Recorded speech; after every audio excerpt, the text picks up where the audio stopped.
yang mana haram hukumnya apabila kita tidak berwudu. Yang pertama sembahyang, yang kedua tawaf, yang ketiga menyentuh Al-Quran, yang keempat membawanya atau menanggungnya Al-Quran.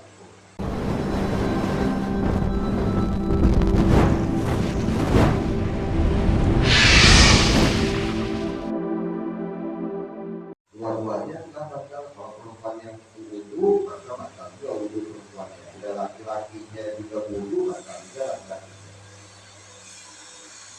Tapi kalau dia yang tersentuhnya tadi misalkan anak laki-lakinya tersentuh dengan perempuan, laki-lakinya yang anak-anak, perempuannya yang dewasa, nah maka itu tidak batal. Yang batal ini dua-duanya harus dewasa. Maksud dewasa ini balik berakal. Bila sudah haid ke perempuan, tidak tersentuh, batal kita. Bila dia belum haid, nanti masih tidak apa-apa. Yang keempat, tersentuh kemaluan.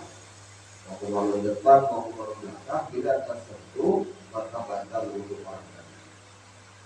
Jadi kalau tersentuhnya itu pun juga dengan telapak tangan atau perut jari. Nah, perut jari itu kemarin di dalam sini.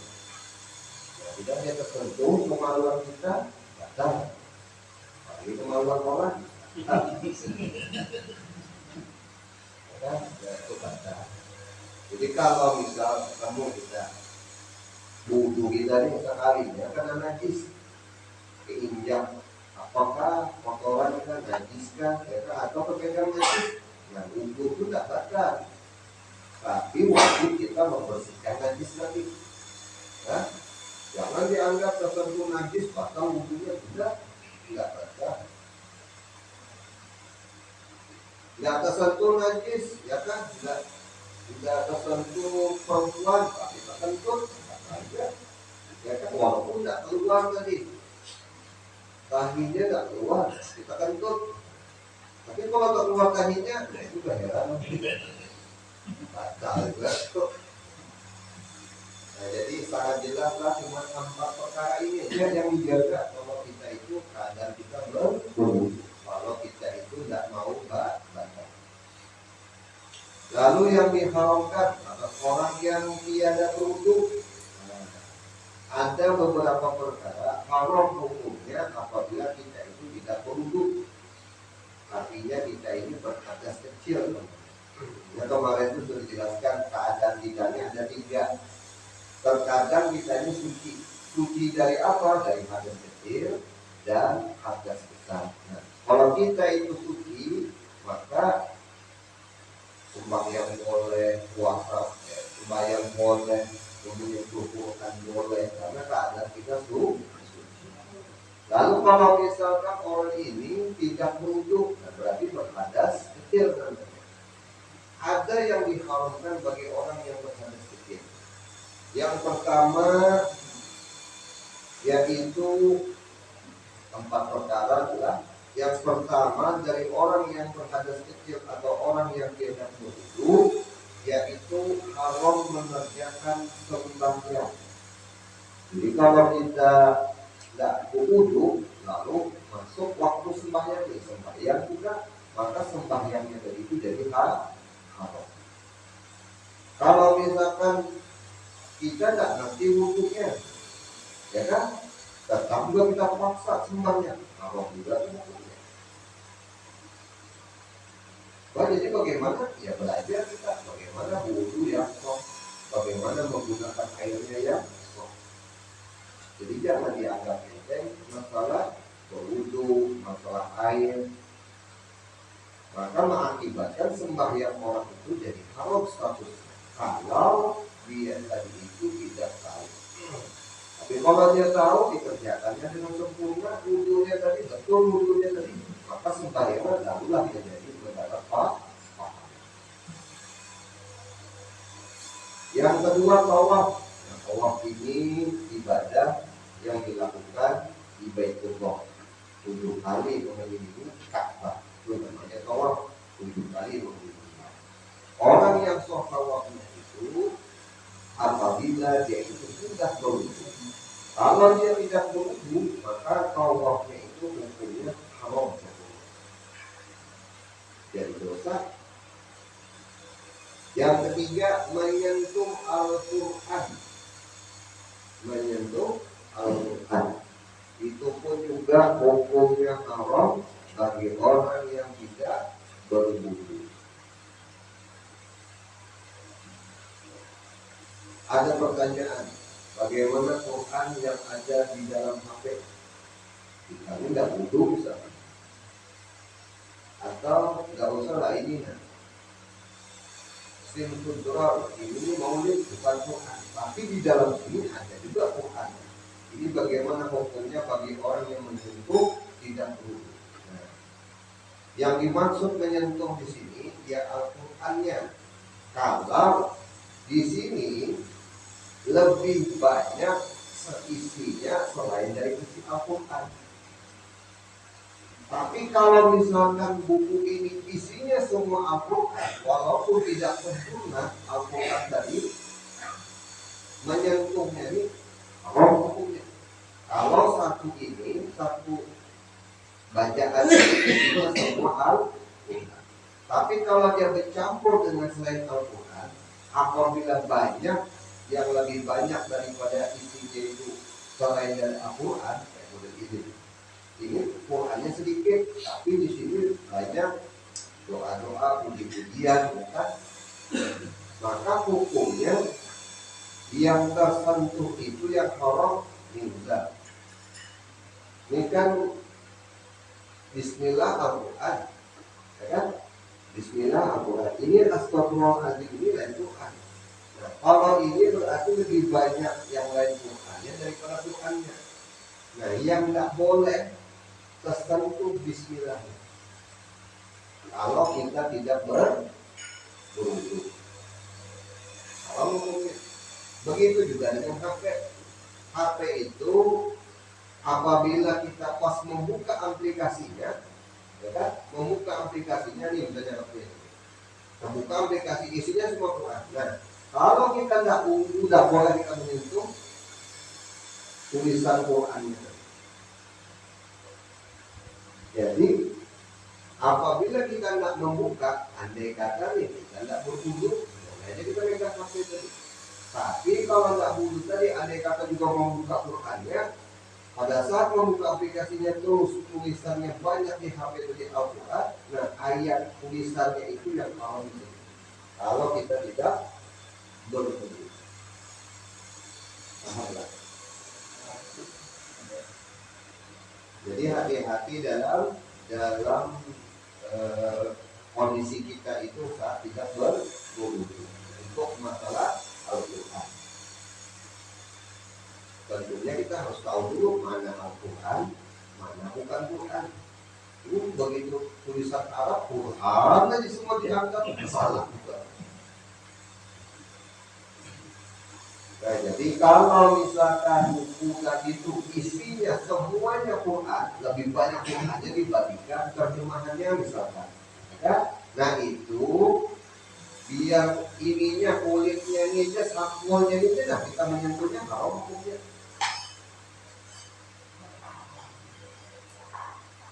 Kenapa jadi haram? Karena itu kalamnya Allah. Jangan disembarkan kalamnya Allah. Makanya menurut mazhab Imam Syafi'i diwajibkan orang itu harus berwudu kalau ingin menyentuh. Maka bahaya lah, walaupun sepenggal aja kalimatnya Bismillahirrahmanirrahim, tapi memang betul-betul itu kalamnya Allah, lalu tercecer misalnya, itu biasa tuh bilangan, lalu bilangan Bismillahirrahmanirrahim, maka bagus tulisannya. Assalamualaikum warahmatullahi wabarakatuh. Nah, itu gitu. Assalamualaikum tulisan bahasa Arab, ada kalimat Allah itu kan berawal dari kalimat Bismillahirrahmanirrahim. Jadi hati-hati jangan sampai disembarangkan. Maka di dalam kitab Sulawul Taufik, bila orang itu menyepelekan masalah itu, akhirnya diserahkan, ditaruh di mana-mana di sembarang tempat yang membuat orang itu paling mudah keinjak misalkan. Tahu dia keadaan itu memang di situ ada kalamnya Allah, dilihatkannya aja, lalu beranggapan sekedar tulisan aja, maka orang tadi itu jatuh hukumnya murtad. Karena tidak ada penghormatan si orang tadi menjaga dengan ayat-ayat atau kalam-kalamnya menyentuh aja itu diwajibkan itu paling sampai keinjak, paling sampai dibuat bungkus nasi. Sudahnya sertifikat, situ disimpan, ya kan?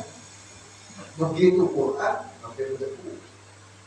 Mana-mana tadi kalau jadi ya harus dibedakan antara ayat Al-Quran atau Al-Quran dan buku-buku yang lain. Intinya dalam ilmu hukum ini, apabila kita tidak berwudu, maka haram hukumnya menyentuh Al-Quran.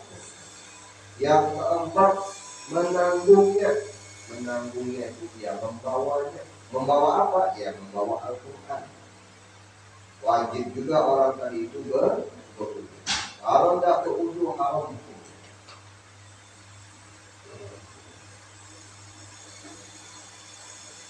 Jadi ada 4 perkara yang mana haram hukumnya apabila kita tidak berwudu. Yang pertama sembahyang, yang kedua tawaf, yang ketiga menyentuh Al-Quran, yang keempat membawanya atau menanggungnya Al-Quran. Misalnya di dalam tas ini ada Al-Quran, tidak wudu baru bawa. Ada kesentuh juga, tapi dibawa. Jangan langsung.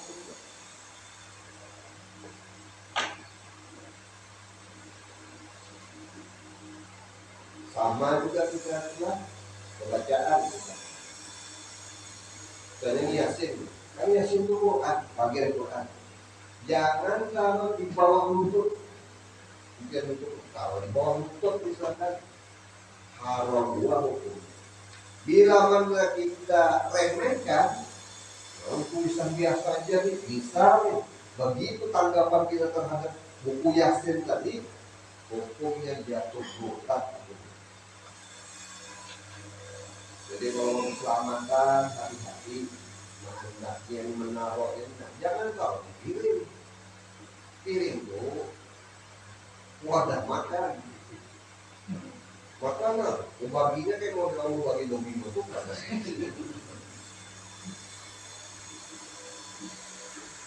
Ya kita bedakanlah mana kalam Allah. Sudah kita ini membaca tidak rapi, ya kan? Memahami apa lagi, menjalankan isi Quran sudah tidak tahu sama sekali. Ya dianggap biasa-biasa aja. Paling tidak kita itu pelihara, menjaga, menghormati kita terhadap kalamnya Allah. Ini begitu sudah duit, ya kan? Mau aja sampai duit tuh lainnya digosok ya, sudah bagus. Bahkan dikasih minyak harum lagi supaya harum.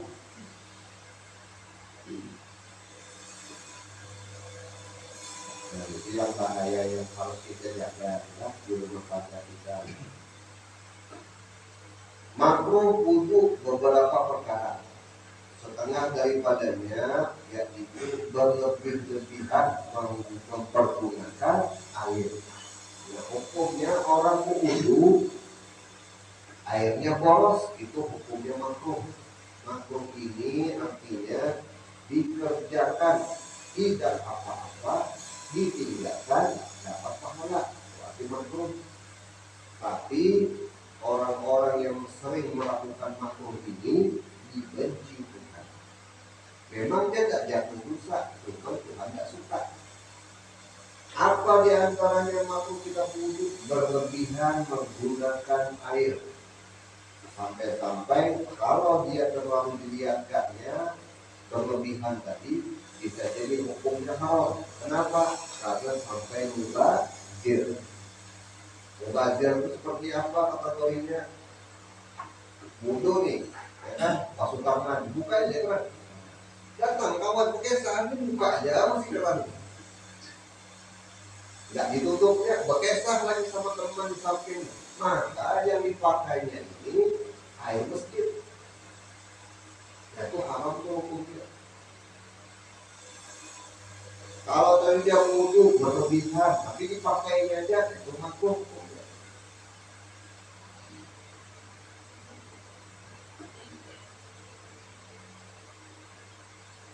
Yang kedua, mendahulukan kiri atas yang kanan.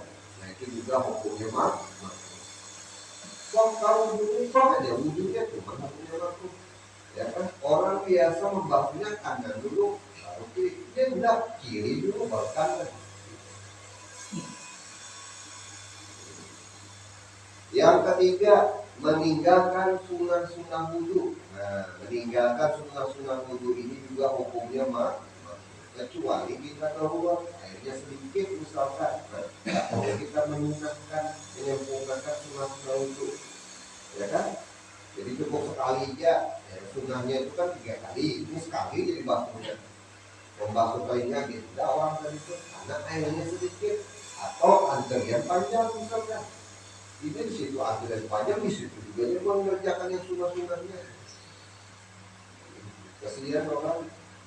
Nah itu hukumnya makruh apabila kita itu meninggalkan yang sunnah-sunnah itu.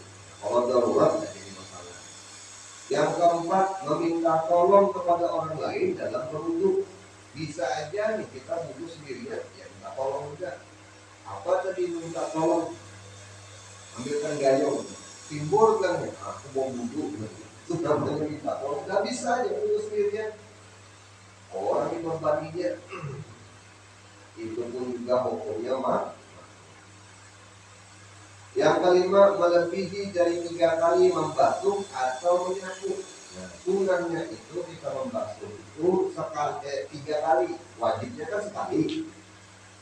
Wudhu kemarin itu kan membasuh muka, ya kan?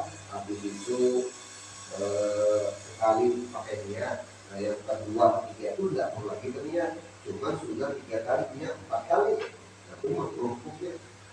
Membasuh tangan 3 kali sunahnya, 4 kali. Makruhnya hukumnya.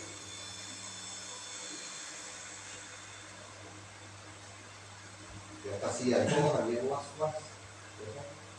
Kasihan orang was-was. Orang was-was itu yang disambati lah. Kalau dia menyambati orang was-was, karena itu ya ketularan. Orang was-was ini perasaannya tidak enak, padahal basah aja sudah. Cuma perasaannya belum basah. Nah, basuh kita. Belum terpasang niatnya. Basuh lagi. Astagfirullah lagi. Berniat lagi.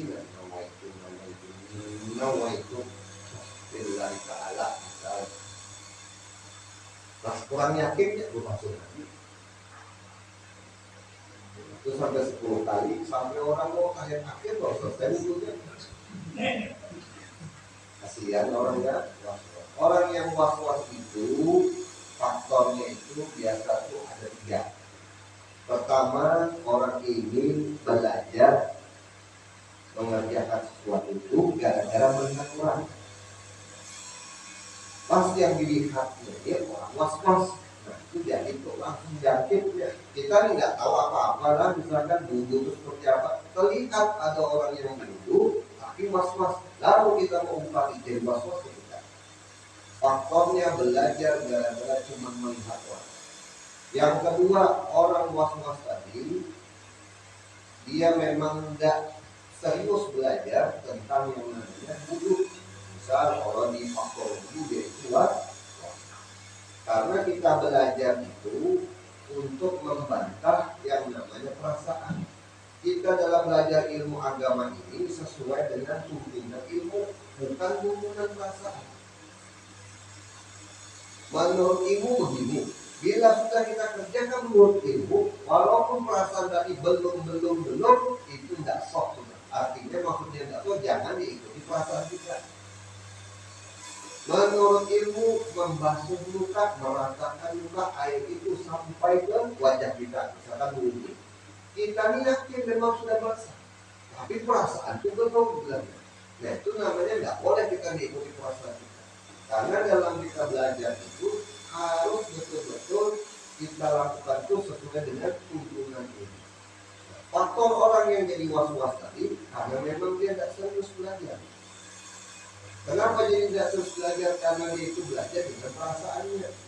Patokan dia itu perasaannya. Bila perasaannya belum, ya belum. Tapi coba aja piana perasaan nih, kalau kita berpatokan kenapa perasaan itu bisa salah. Orang yang was-was tadi itu kita tahuninya muka ikan tuh basah kan belum? Pasti dia bilang basah. Sebenarnya dia itu terpicu dengan perasaan. Padahal faktanya memang sudah basah wajahnya tadi. Cuman orang yang terbiasa mengikuti perasaan, maka akhirnya timbullah yang namanya was-was. Ya, jadi solusinya orang sesuai terhindar dari was-was. Pertama, jangan belajar itu melihat orang yang was-was. Yang kedua, belajarlah sesuai dengan tuntunan ilmu. Yang ketiga, faktor orang yang jadi was-was memang gara-gara ada penyakit. Nah, bisa juga karena faktor penyakit. Mudah-mudahan kita terhindar daripada. Cuman di antara sebab orang juga was-was ini, ya kan? Di dalam WC pengawasan juga faktor orang itu jadi was-was penyakit orang. Di WC itu apa aja, padahal sudah selesai, muat di dalam WC. Nah itu bisa tuh penyakitnya nanti akhirnya was. Selanjutnya perihal tayamum, insyaallah itu dulu. Mudah-mudahan berkat kita membaca maulid, berkat kita mempunyai doa kepada Allah, mengampuni segala dosa-dosa kita, dosa kedua orang tua kita, dan kita mengharap kepada Allah, mudah-mudahan Allah menolong dalam menjalankan perintahnya dan menjauhi segala larangan. Amin.